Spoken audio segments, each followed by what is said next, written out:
Hello there. Welcome back to the Smallville Retrospective. I'm Scotty. You're not, and we're looking at season 5, episode 22. Vessel. That's right, Vessel. The season finale of season 5 of Smallville. We did it. We said it. We stole my mama's credit. I'm cool. I'm hot. Please don't suck me in the stomach 4 more times. Anyway, yes. And why was I pushing to get all these done? Why did I binge all these to get it done today? Well, because, I was a little late on getting back to these. So, I had like 3 episodes to spare. They're on episode 20. So, 2 episodes. So, I had to get this done within a week. Because I wanted to get my retrospectives done before Talkville got to their finale. So, that's why. I was like to do that. I have a deadline. I want to get mine done. Come and binge and do all that. Because they do theirs weekly. Where I can come in and I can binge within a week or so. And get it done. Yes. Title, Vessel.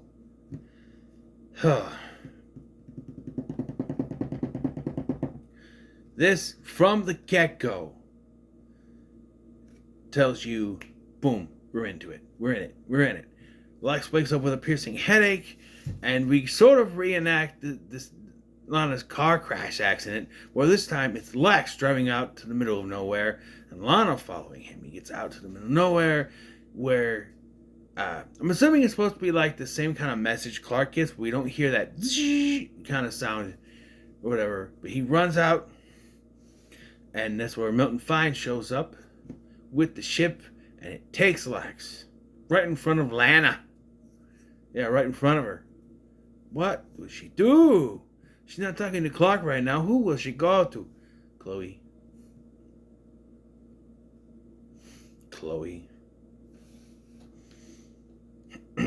So,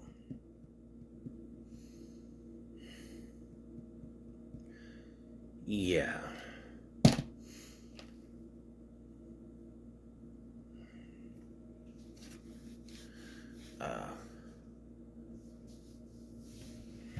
So yeah, that's happening. She goes to Chloe for help, and Martha's having her own issues because the flight she was going to be on was canceled, and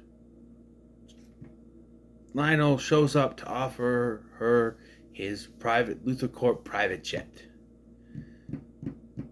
Okay, so spoilers a little bit. We find out that Fine ends up flying the plane. So he was the one who canceled the thing to get them on a Luthor Corp jet and fly. He couldn't take over the other plane. I guess. No, because it would have been a private plane, right? She's a senator. It's a private plane. I don't know. Luthor Corp jet is better. Maybe they were on a regular flight and it'll be like. So then knowing that Lionel would swoop in, I guess. I don't know. Yeah, Lex has the superpowers. He confides in Lana. When he comes back, he's different. He's got superpowers now. And Lionel actually showed up with another warning from Jor-El. So finally, somebody has some common sense and they go to see Jor-El.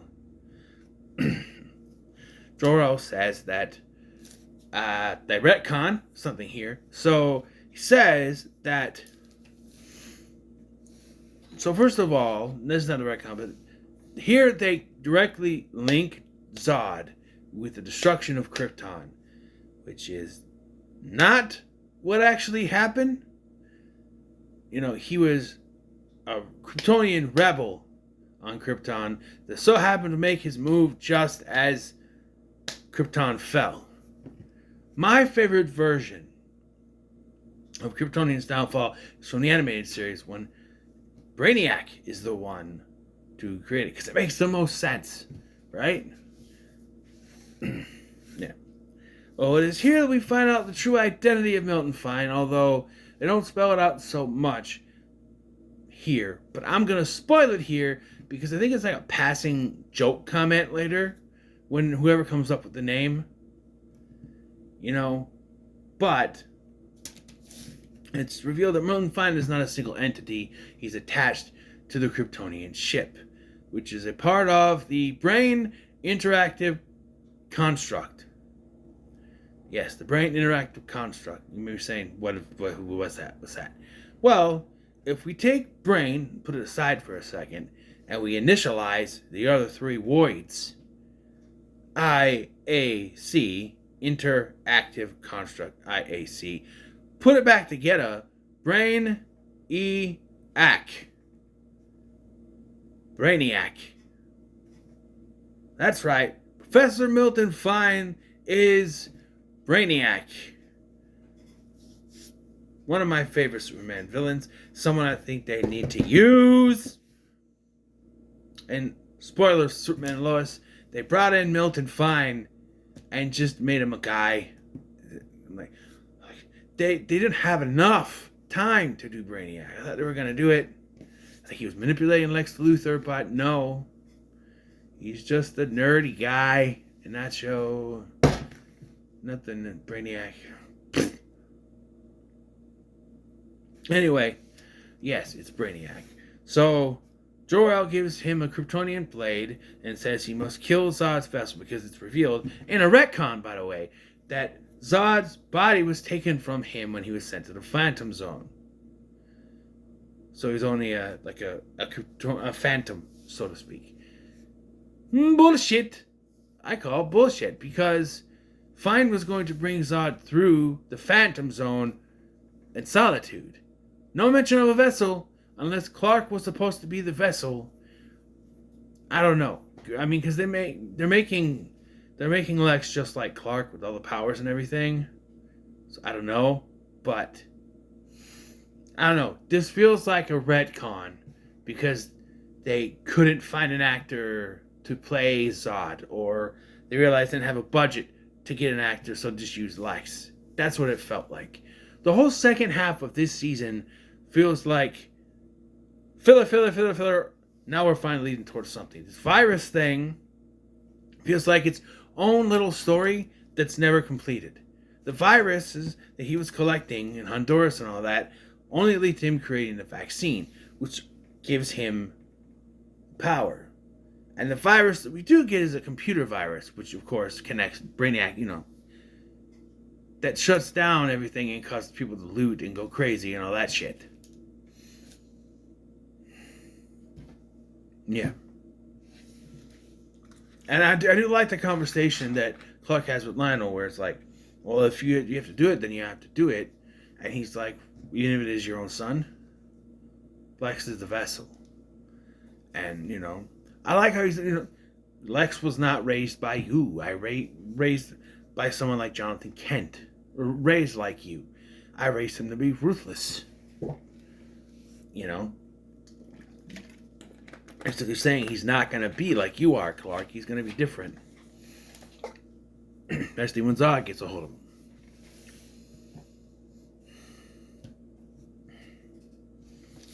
So, there are basically 3 different plot points going on here now, towards the end of this episode.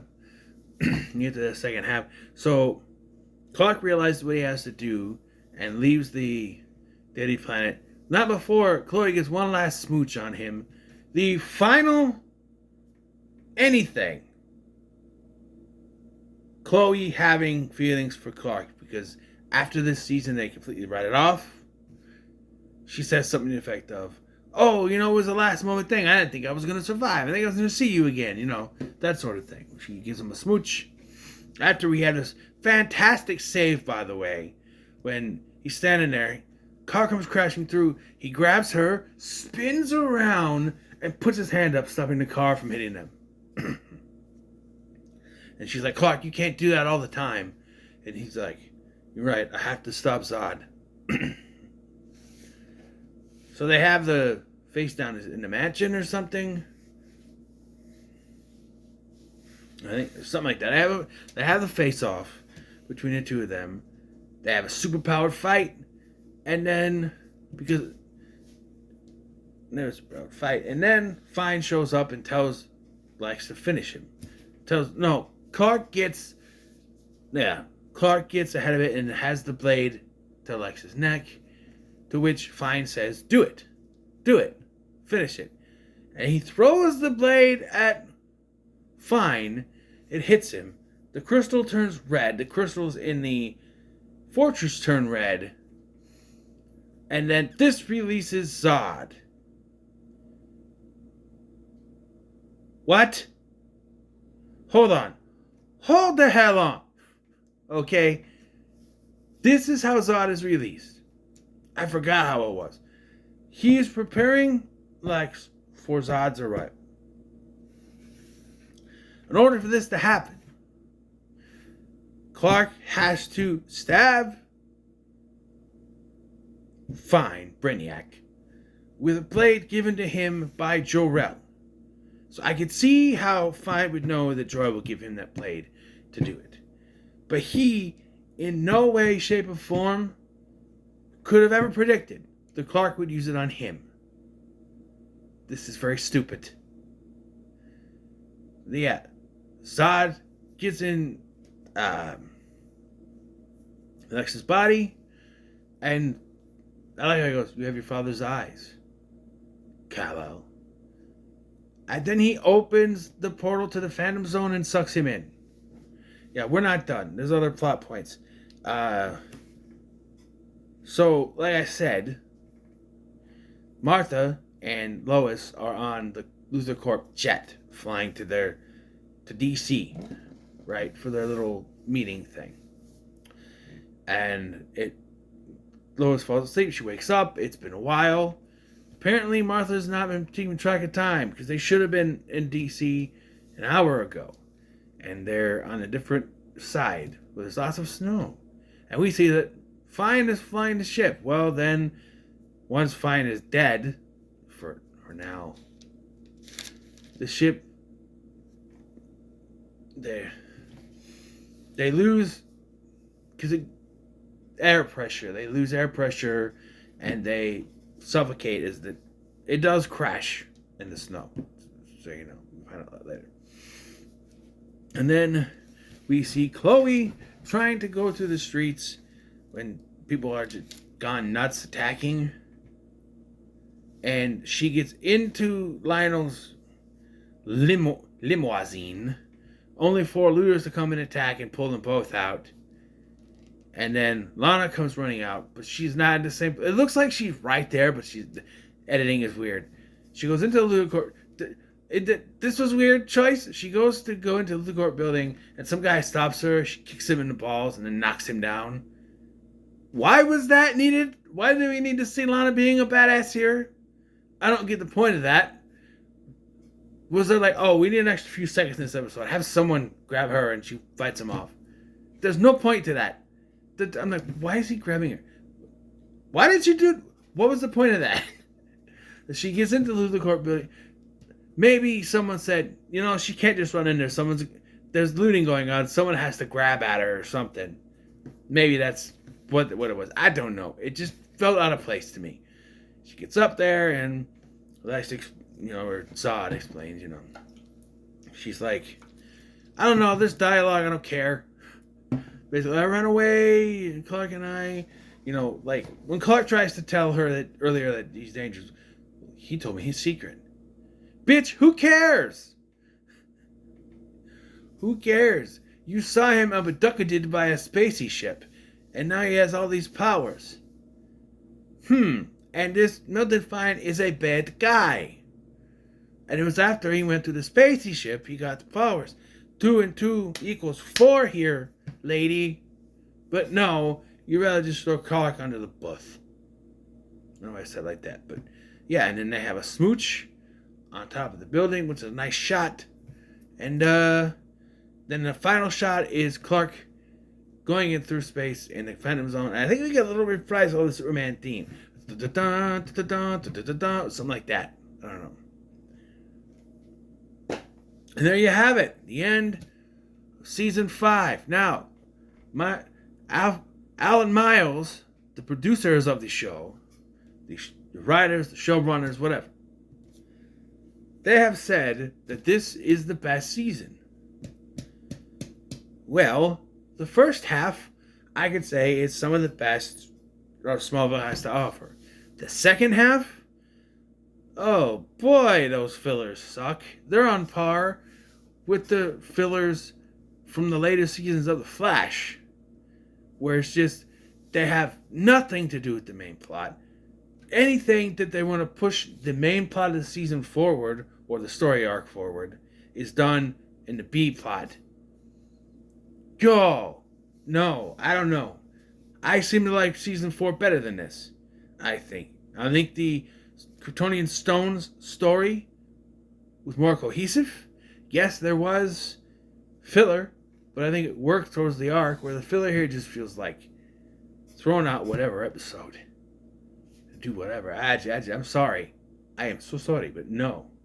After Reckoning, you can say Vengeance is decent, but then everything just... Cyborg is there, and it's like, hello, I'm decent, and then...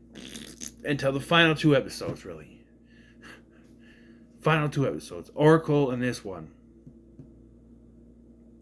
What's the one before Oracle? It was filler, but I feel like it was better because that was a James Marshall directed one.